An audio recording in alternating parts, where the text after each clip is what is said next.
Hey everyone, this is Simran. Welcome back to your own YouTube channel IGNOU ई पाठशाला। कैसे हैं आप सब? उम्मीद करती हूँ बहुत अच्छे होंगे, अपने घर में सेफ होंगे और अपनी प्रिपरेशन भी आप रेगुलर बेसिस पे कर रहे होंगे। तो आप लोगों का रिस्पांस काफ़ी अच्छा आया मेरे पास, इसीलिए मैं आज लेकर आई हूँ आपके लिए इम्पोर्टेंट क्वेश्चंस IBO 4 के। तो मैं उम्मीद करती हूँ इन क्वेश्चन से भी आपकी काफ़ी ज़्यादा हेल्प होगी और आपकी प्रिपरेशन को भी बूस्ट अप मिलेगा। अब जो भी मेरे एमकॉम सेकेंड ईयर के स्टूडेंट्स हैं, अगर वो भी चाहते हैं कि यहाँ पर मैं उनके लिए इम्पोर्टेंट क्वेश्चंस का सेशन लाऊं, तो बिल्कुल आप इस वीडियो के कमेंट सेक्शन में ज़रूर मुझे बताइएगा। अगर आपका रिस्पांस अच्छा आता है तो मैं एमकॉम सेकेंड ईयर के लिए भी यहाँ पर इम्पोर्टेंट क्वेश्चंस प्रोवाइड करूँगी। ठीक है, तो इससे पहले ऑलरेडी हम इम्पोर्टेंट क्वेश्चंस डिस्कस कर चुके हैं IBO 1 के, और मैंने आपको उस वीडियो में बताया भी था कि अब नेक्स्ट मैं क्या करूंगी, डेट शीट के अकॉर्डिंग ही आपको इम्पोर्टेंट क्वेश्चंस प्रोवाइड करूंगी। ठीक है, तो आज हम डिस्कस करेंगे IBO 4 के इम्पोर्टेंट क्वेश्चंस के बारे में। अगर किसी ने IBO 1 के इम्पोर्टेंट क्वेश्चंस की वीडियो को नहीं देखा, उसको देख लीजिएगा। और अगर आप मेरे चैनल पे न्यू हैं तो मेरे चैनल को लाइक, शेयर और सब्सक्राइब करना मत भूलिएगा।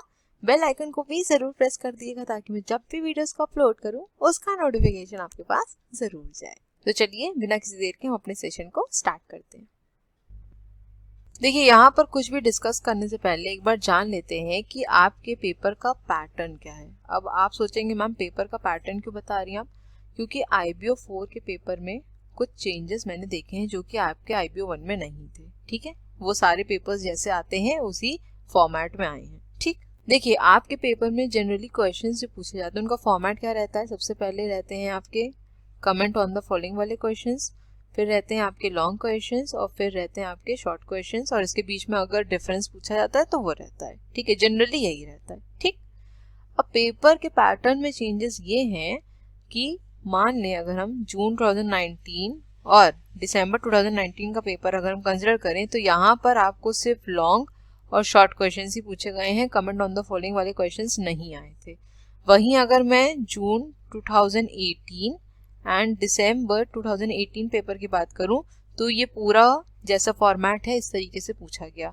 ठीक, फिर अगर हम जून 2017 एंड दिसंबर 2017 पेपर की बात करें तो यही पैटर्न फॉलो हुआ था, लॉन्ग क्वेश्चन पूछे गए थे और शॉर्ट क्वेश्चन यहाँ पर पूछे गए थे।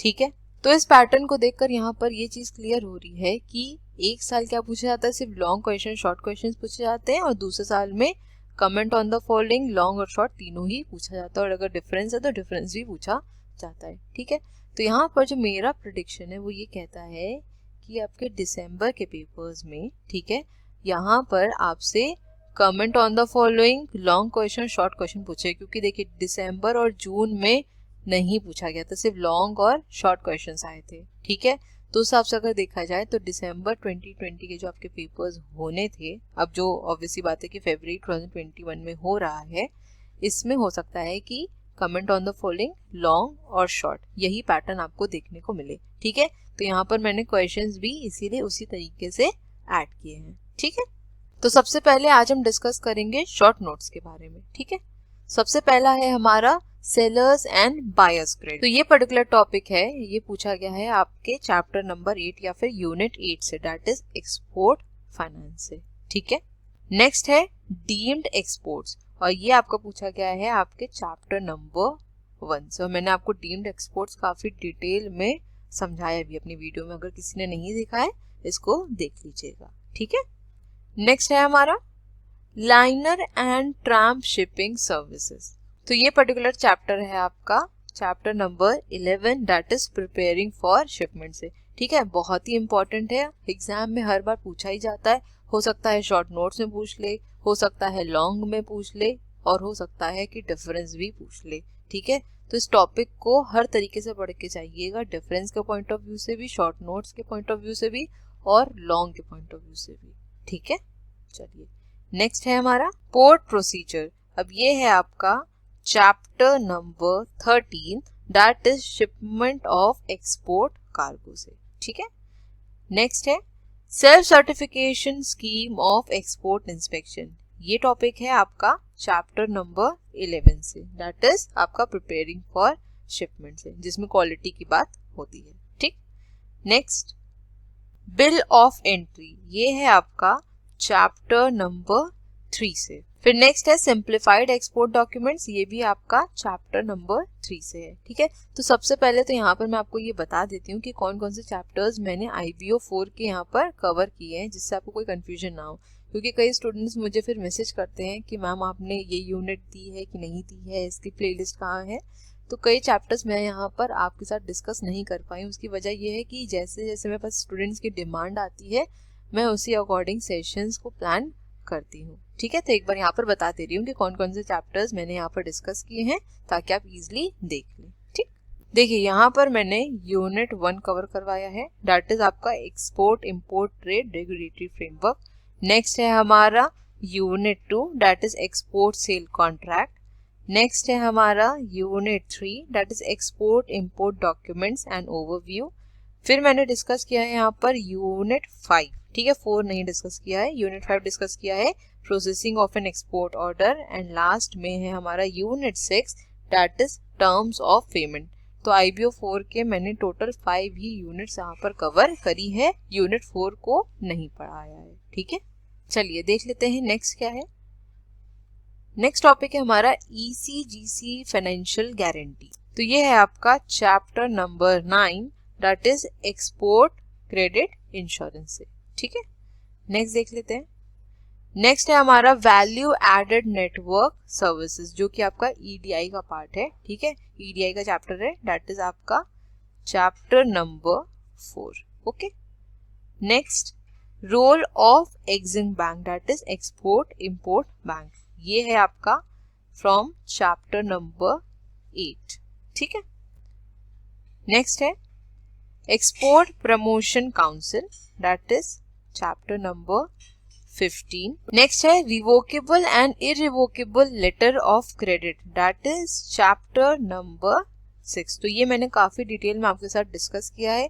और एक चीज याद रखिएगा कि ये शॉर्ट नोट्स में पूछा जा सकता है और इसका डिफरेंस भी आपको पेपर में पूछा जा सकता है। ठीक है, तो इसको दोनों ही तरीके से प्रिपेयर करिएगा। ओके, नेक्स्ट देख लेते हैं। नेक्स्ट है role of clearing and forwarding agent, ये है आपका चैप्टर नंबर 11। और लास्ट है हमारा इनको terms, that is chapter number 2। और ये मैंने आपके साथ डिस्कस किया है किसमें, IBO 2 में, जो आपका मार्केटिंग का सब्जेक्ट है, वहां पर मैंने इनको टर्म्स काफी डिटेल में आपके साथ डिस्कस किया था। ठीक है, तो IBO 4 में मैंने नहीं डिस्कस किया क्योंकि सेम इनको टर्म्स यहाँ पर भी दिए गए थे। ठीक है, तो जिसने भी अभी तक कवर नहीं किया है IBO 2 की वीडियो से कवर कर लीजिएगा। ठीक, अब नेक्स्ट डिस्कस कर लेते हैं इम्पॉर्टेंट डिफरेंसेस। जितने भी डिफरेंसेस यहाँ पर मैंने आपको प्रोवाइड किए हैं, अगर आपने ये सारे डिफरेंसेस पढ़ लिए तो मैं यहाँ पर आपको अश्योर कर सकती हूँ कि आपको पेपर में कोई दिक्कत नहीं होगी अगर पेपर में डिफरेंस पूछा जाता है। ठीक है, देखिए डिफरेंसेस को किस तरीके से आपको एग्जाम में लिखना चाहिए यहाँ पर आपको बता दूँ, बताने वाली बात तो नहीं है लेकिन फिर भी बता देती हूँ।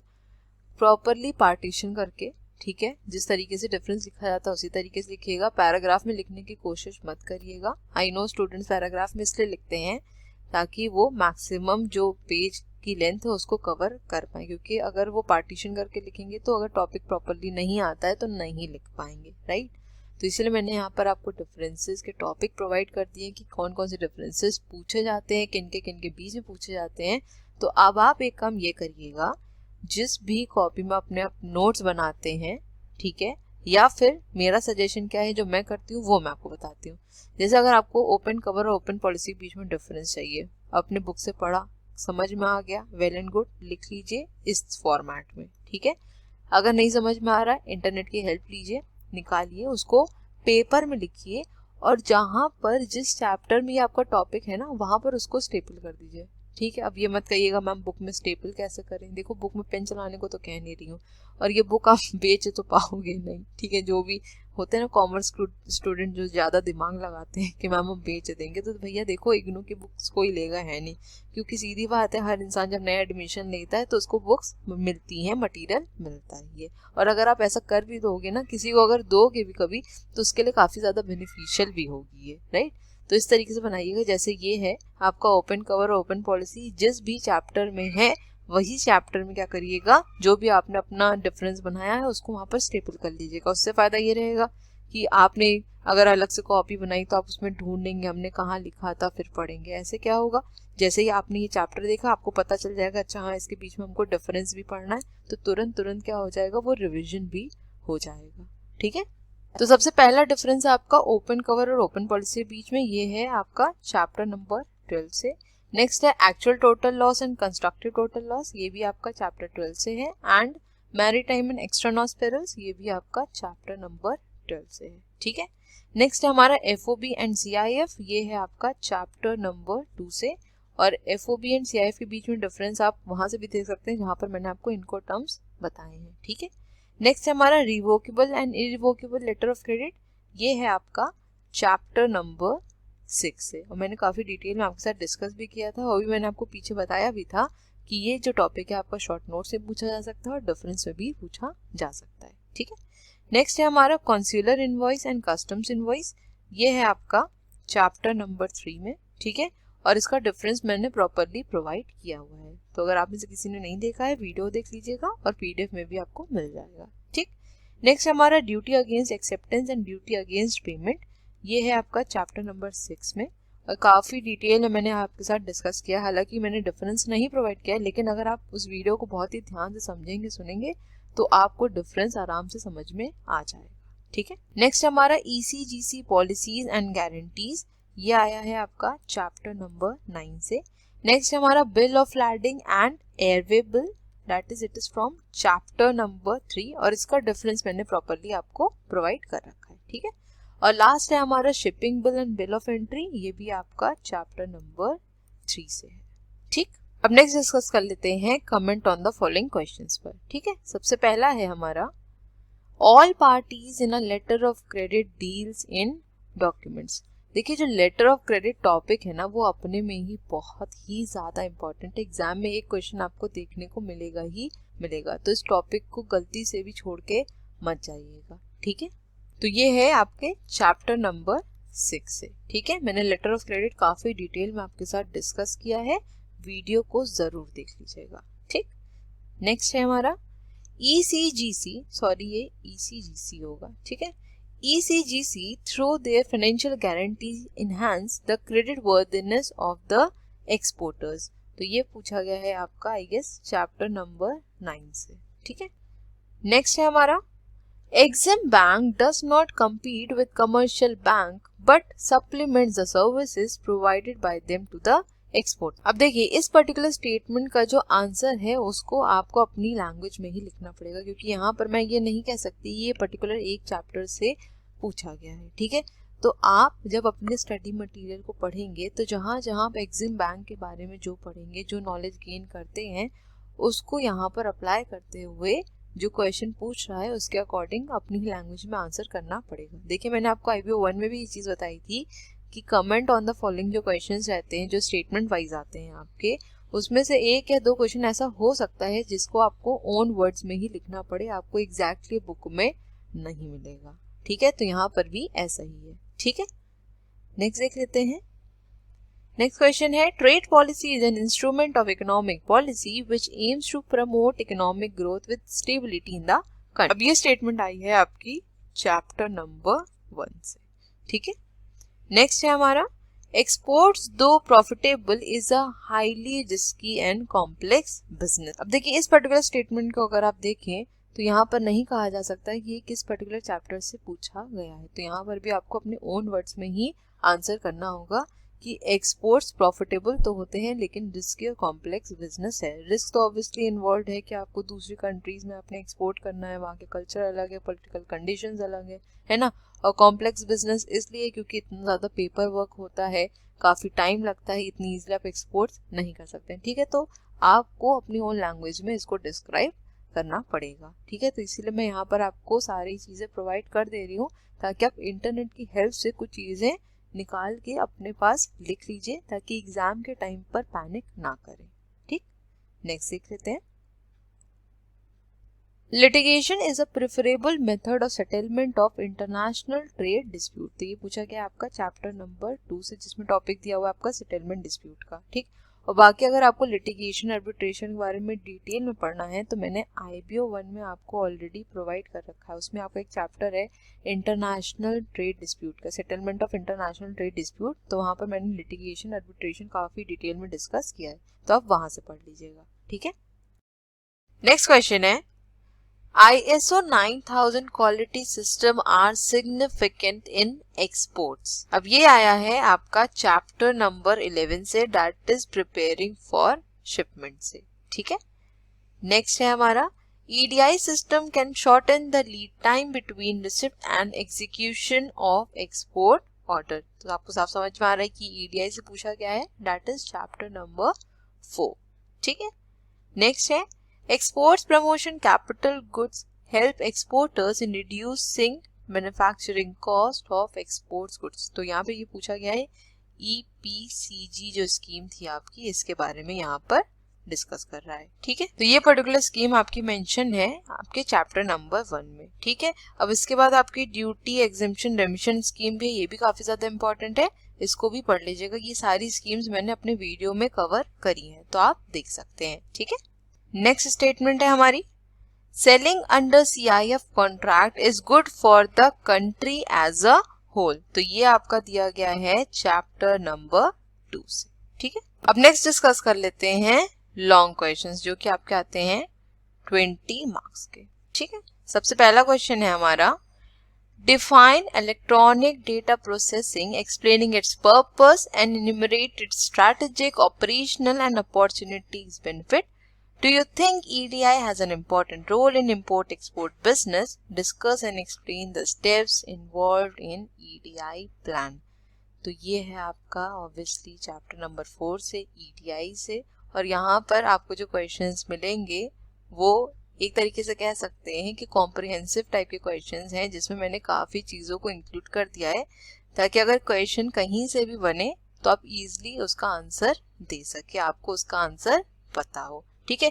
क्योंकि एग्जाम में ये चीज क्लियर होना कि हमें एग्जैक्टली क्या लिखना है ये बहुत ज्यादा जरूरी होता है, क्योंकि जो स्टूडेंट्स होते हैं वो इसी में पजल्ड अप हो जाते हैं कि हमें इसमें लिखना क्या है, ठीक है। तो क्वेश्चंस यहाँ पर आपको प्रोवाइड कर रही हूँ, ऑलरेडी मैंने इंपॉर्टेंट टॉपिक्स की वीडियो दी है, वहां पर भी बताया है कि क्या क्या टॉपिक्स को पढ़ना है, सब चीजों को रिलेट करके पढ़ेंगे तो कोई भी कंफ्यूजन नहीं होगी, ठीक।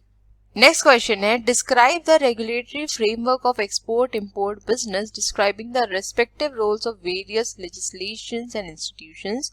Also discuss the main provisions related to imports and export under foreign trade policy of India. तो ये क्वेश्चन आपका पूछा गया है आपके चैप्टर नंबर 1 से। जितने भी हमने लीगल फ्रेमवर्क डिस्कस किए हैं इसके बारे में आपको यहाँ पर डिफाइन करना है, साथ ही आपके जो इंपोर्ट एक्सपोर्ट्स के प्रोविजंस हैं इससे रिलेटेड यहाँ पर उनको डिस्कस करना है, ठीक है। और ये पूरी चीजें मैंने अपनी वीडियो में कवर की हुई हैं, ठीक, तो आप उसको देख सकते हैं, ओके। नेक्स्ट देख लेते हैं what is frustration of contract. Describe the available methods of dispute settlement in export import business along with their respective merits and demerits. Which one you consider most appropriate and why? तो ये question आपका है chapter number 2 से, ठीक है। Frustration of contract मैंने अपने video में डिस्कस किया है। अभी मैंने आपको बताया था कि डिस्प्यूट सेटलमेंट के जो मेथड हैं मैंने ऑलरेडी डिस्कस कर रखे हैं IBO 1 में, जो आपका चैप्टर है इंटरनेशनल ट्रेड डिस्प्यूट का। तो वहां पर आपको मेरिट्स और डीमेरिट्स दोनों ही मिल जाएंगी, ठीक है। नेक्स्ट क्वेश्चन है a letter of credit reconciles the conflicting interest of the buyers and sellers in an export contract. Explain the mechanism and different kinds of letter of credit with example. मैंने आपको बताया है कि letter of credit topic आपका बहुत ही ज्यादा important है। हो सकता है आपको स्टेटमेंट वाइज क्वेश्चन में मिल जाए, आपको शॉर्ट नोट्स में मिल जाए या फिर आपको लॉन्ग में मिल जाए। मतलब कहने का ये है कि ये आएगा ही आएगा, तो इसको लॉन्ग क्वेश्चंस में पढ़िएगा जिससे आपका शॉर्ट नोट्स में भी वो तैयार हो जाए और साथ ही आपके जो स्टेटमेंट वाइज क्वेश्चंस आते हैं उसके लिए भी प्रिपेयर हो जाए, ठीक है। नेक्स्ट क्वेश्चन है why are several documents needed while executing an export order. Explain and also state the significance of main commercial document. तो ये क्वेश्चन आपका पूछा गया है चैप्टर नंबर 3 और ये चैप्टर भी आपका बहुत ही ज्यादा इंपॉर्टेंट है, ठीक है। डॉक्यूमेंट से रिलेटेड एक क्वेश्चन पेपर में देखने को मिलेगा ही मिलेगा कि डॉक्यूमेंट्स क्यों जरूरी होते हैं, क्या रिक्वायरमेंट है डॉक्यूमेंट की, कितने टाइप के डॉक्यूमेंट्स होते हैं, डॉक्यूमेंट्स के फंक्शंस क्या होते हैं। बहुत ही ज़्यादा इम्पॉर्टेंट चैप्टर है ये, तो इस चैप्टर को बिल्कुल भी स्किप मत करिएगा, ठीक है। और अगर आप में से किसी को दिक्कत हो रही है इस पर्टिकुलर चैप्टर को पढ़ने में, इसको कवर करने में, तो मैंने काफ़ी डिटेल में आपके साथ इस चैप्टर का डिस्कशन किया है, वीडियो सारी पड़ी हैं, पीडीएफ्स अवेलेबल हैं टेलीग्राम चैनल पर। यहाँ पे टेलीग्राम चैनल दिया हुआ है, अगर किसी ने अभी तक ज्वाइन नहीं किया है ज्वाइन कर लीजिएगा अगर आपको पीडीएफ्स की ज़रूरत है। बाकी जितने भी सेशन है सब आपको यूट्यूब पे मिल जाएंगे, उनको बहुत ही अच्छे से पढ़िए ध्यान से। मैं आपको इस चीज़ के लिए अश्योर कर सकती हूँ कि आपको बहुत अच्छे तरीके से समझ में आ जाएगा, फिर आपको याद करने की ज़रूरत नहीं पड़ेगी, ठीक है। नेक्स्ट क्वेश्चन है, describe the steps involved in the receipt examination and confirmation of N export order. तो ये दिया है आपका चैप्टर नंबर 5 से, processing of N export order. बहुत इंपॉर्टेंट चैप्टर है ये भी। मैंने आपको बताया था कि जो प्रोसेस है वो क्या होना चाहिए, एक सीरियल ऑर्डर में होना चाहिए, क्रोनोलॉजिकल ऑर्डर में होना चाहिए। तो पूरे स्टेप्स को पढ़ के जाइएगा, हो सकता है एग्जाम में कुछ आपको 4-5 स्टेप्स के बारे में ही पूछ ले स्पेसिफिकली, ठीक है। लेकिन मेरा सजेशन यही है कि इस पूरे चैप्टर को कवर करिएगा, उससे फ़ायदा ये रहेगा कि आपके IBO 5 में भी ये टॉपिक दिया हुआ है पढ़ने के लिए, और उसमें लिखा भी था कि आप इस पर्टिकुलर टॉपिक को IBO 4 से रेफर कर लीजिएगा। तो अगर आप अभी इसको पढ़ लेंगे, याद कर लेंगे, तो बेनिफिट आपके लिए ये भी रहेगा कि अगर IBO 5 में क्वेश्चन आता है तो आप इजीली उसको अटेम्प्ट कर पाएंगे, ठीक है। नेक्स्ट क्वेश्चन है, what is documentary credit, discuss the mechanism of realising payment under the letter of credit arrangements along with the documentation procedure. तो ये पर्टिकुलर क्वेश्चन आपका पूछा गया है चैप्टर नंबर 6 से, that is terms of payment. और मैंने आपको बताया भी कि लेटर ऑफ क्रेडिट आपका बहुत ही ज्यादा इंपॉर्टेंट है, और काफी डिटेल में मैंने आपके साथ ये चैप्टर डिस्कस भी किया है। अगर आप इसे किसी ने नहीं देखा है इसको देख लीजिएगा, ठीक है। नेक्स्ट क्वेश्चन देख लेते हैं, what is credit risk, describe the basic principles of operation of ECGC, explain the procedures for making a claim with ECGC along with the documentation formalities। तो ये क्वेश्चन आपका पूछा गया है चैप्टर नंबर 9 से, that is export credit insurance से, ठीक है। नेक्स्ट क्वेश्चन है, what are the different terms of payments used in the export import trade, What would you consider safest from the viewpoint of the exporters। तो ये दिया है आपका chapter number 6 से, बहुत ही ज़्यादा इम्पोर्टेंट है, और मैंने काफ़ी डिटेल में डिस्कस किया है, और ये भी बताया है कि कौन सा मेथड हमारा सेफेस्ट है एक्सपोर्टर के पॉइंट ऑफ व्यू से, और कौन सा मेथड हमारा सेफेस्ट है इंपोर्टर के पॉइंट ऑफ व्यू से। तो उस वीडियो को ज़रूर देख लीजिएगा, ठीक है। चलते हैं नेक्स्ट स्लाइड की तरफ। नेक्स्ट क्वेश्चन है, what are the objectives of custom control, discuss the procedure of custom clearance of export cargo by sea along with the documentation formalities। तो ये है आपका चैप्टर नंबर 13 से, that is shipment of export cargo. और मेरा suggestion ये है कि custom clearance of export cargo by sea भी पढ़ के जाइएगा, बाय एयर और बाय पोस्ट, क्योंकि कई बार ऐसा होता है कि ये शॉर्ट में भी पूछा जाता है, शॉर्ट नोट्स में, कि custom clearance of export cargo by sea बताइए, बाय एयर बताइए, या बाय पोस्ट बताइए, ठीक है। तो आप तीनों को ही पढ़ के जाइएगा, लेकिन मुझे जो सबसे ज्यादा इंपॉर्टेंट लगा वो मैंने यहाँ पर मेंशन कर दिया है, ठीक। नेक्स्ट क्वेश्चन है, discuss different aspects of making, labelling and packing of goods for export, also discuss the concepts and advantages of containerisation of consignment. तो ये जो क्वेश्चन है ये है आपका चैप्टर नंबर 11 से, that is preparing for shipment से, ठीक है। नेक्स्ट क्वेश्चन है, what are the different stages of clearance of import cargo, discuss the procedures and documentations involve. तो ये है आपका चैप्टर नंबर 14 से, that is custom clearance of import cargo से, ठीक है। नेक्स्ट क्वेश्चन है, what is involved in financing imports, discuss the various methods of financing available to importers, Are there any RBI regulations on this subject? तो ये question आपका पूछा गया है चैप्टर नंबर 10 से, दैट इज इम्पोर्ट फाइनेंस, ठीक है। सो आई होप आपको आज का सेशन अच्छा लगा होगा, और मैंने सारी चीजें आपके साथ यहाँ पर डिस्कस कर ली हैं कि कौन कौन से डिफरेंसेस आते हैं, कौन से डिफरेंसेस मैंने आपके साथ डिस्कस किए हैं, मैंने अपनी पीडीएफ में प्रोवाइड किए हैं, ये भी मैंने बता दिया है, कौन सी यूनिट्स मैंने कवर कर रखी है वो भी मैंने आपको बता दिया है, जो क्वेश्चंस यहाँ पर मैंने प्रोवाइड किए हैं वो किस चैप्टर से हैं ये भी मैंने आपको यहाँ पर बता दिया। आपका सिर्फ एक काम है क्या, पढ़ना, तो बस उतना कर लीजिए, बाकी मैं आपको जितना हो सकेगा कंटेंट प्रोवाइड करूँगी। ठीक है, सो आज का हमारा सेशन यहीं तक था। मिलेंगे अपने नेक्स्ट वीडियो में और नेक्स्ट इम्पॉर्टेंट क्वेश्चंस को हम फिर डिस्कस करेंगे। So thank you so much for watching. Please channel को लाइक, शेयर और सब्सक्राइब करना मत भूलिएगा। बेल आइकन को भी ज़रूर प्रेस कर दिएगा ताकि मैं जब भी वीडियोस का अपलोड करूं उसका नोटिफिकेशन आपके पास ज़रूर जाए। अपने फीडबैक्स भी दीजिएगा कि वीडियोस कैसी लग रही हैं और अगर कुछ इम्प्रूवमेंट की ज़रूरत है तो बिल्कुल बताइएगा। और यहाँ पर दोबारा कहती हूँ, जो भी मेरे एमकॉम के सेकेंड ईयर के स्टूडेंट्स हैं, अगर वो भी चाहते हैं कि यहाँ पर मैं उनके लिए पेपर दूँ, तो आप इस वीडियो के कमेंट सेक्शन में मुझे ज़रूर बताइएगा कि आपको सेकेंड ईयर की वीडियोस चाहिए, तो मैं आपको प्रोवाइड कर दूंगी। ठीक है, तो चलिए मिलते हैं अपने नेक्स्ट वीडियो में। Till then stay safe, stay healthy, bye bye, take care.